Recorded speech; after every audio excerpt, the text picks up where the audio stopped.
Hi everyone, another Guild Wars season, so another Guild Wars shop.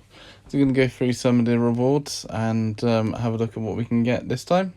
So you've got your green gas, which is a nice little top up if you're running low and just want to get one more mission done.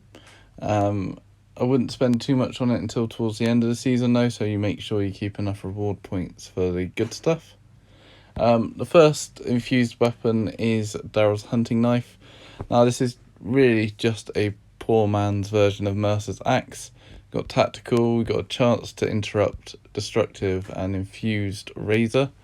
It's okay. Obviously Mercer's axe is the same, except it's got 100% chance to interrupt, and it also only takes 1 kill to get fully charged, whereas this takes 2, and I believe it's got additional damage as well.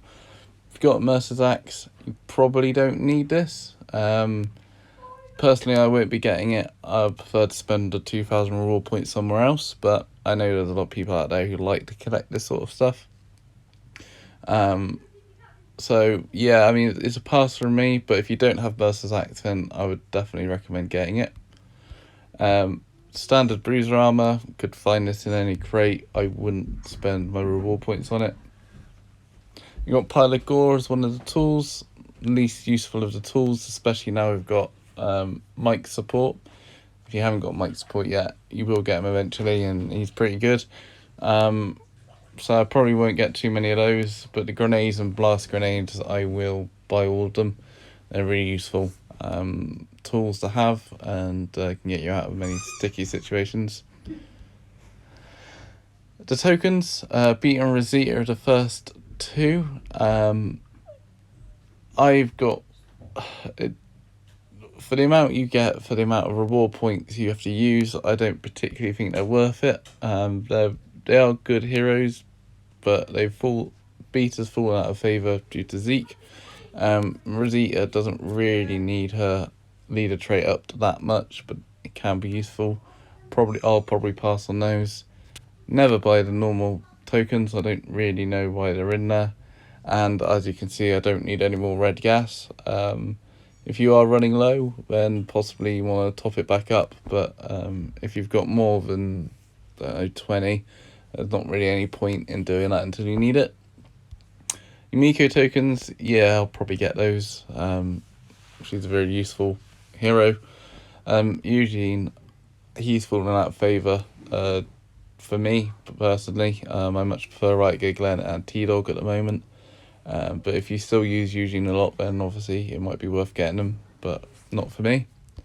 Reroll tokens, you'll want to get all of these. Rerolling your heroes to get the right traits is one of the most important things to do in the game. So you'll want those, and if you've got similar luck to me, you'll need a lot of them. Reinforcement tokens, as always, if you are currently leveling up your survivors and gear, then you're going to need more of these than you can get probably, so it's worth getting. If you're at end game or near end game, then probably less likely to need them. Alternative, also if you are very early game, you probably don't need them either, because you're going to outgrow stuff too quickly to keep up together with it. Components, they're components. If you need them, get them, but I would again wait until you've bought everything else that is more important, such as the weapons, reroll tokens, that sort of thing. And if you've got some left, then you can go ahead and buy these. Personally, I find that metal and edibles are the most important, so I would focus on those. Such tokens, yep, I'll be getting those. The gold free ones are the best value. I would get them pretty much whoever the hero was, because I'll have enough reward points and it's not bad for what you get back. Obviously radios, yes, definitely get if you get there. It's a good value, 1,000 for 100 radios. That's a no-brainer. Now we get to the interesting bit. I should have done this before I bought them all, but save your handgun. It's the Import 57 we had a few Guild Wars ago that pretty much everyone uses and has. It's a great weapon. this is actually an improvement on it because it also has range. So you've got longer distance, you've got fire, lucky, and cripple. Can't go wrong with it. Get it. You won't be disappointed. Even if you don't understand how crippling works at the moment, or it's not your playstyle, if you don't get it, you're missing out. It's really is a great weapon. Shooter armor, even.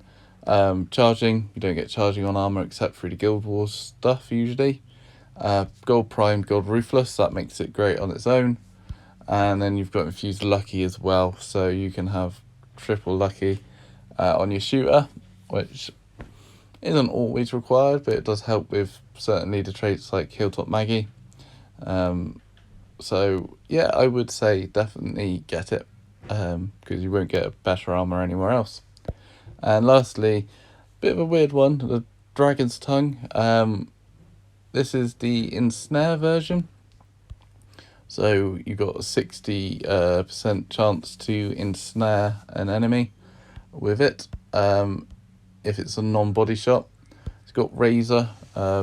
So you've got a chance of non-body shotting at any level, and you've got the special functionality that it hits in a cone up to 2 spaces away, and it's tactical. Personally, with weakening coming out, I would have preferred them not to put Razor on it, and given it another trait such as destructive, or probably destructive. That extra power would really have helped it out.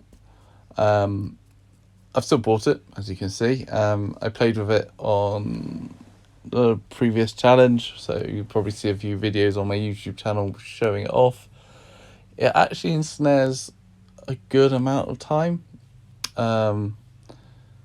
Actually, rather than destructive, gold lucky on it would have been nice, so you can double up on the lucky to get the ensnare working. But even without that, it does work pretty well at ensnaring stuff. So that's pretty much it. Definitely get these 3 and then see what you've got left. Oh, and the reroll tokens, and see what you've got left. If you're leveling up people and equipment, then reinforcements are probably the next most important for you, because they're hard to come by. And if you don't have Mercer's Axe, then get Darryls hunting knife. And that's about it. So I hope you like that. Hopefully it makes sense. Any questions, leave them in the comments below. And thanks very much for watching. Bye.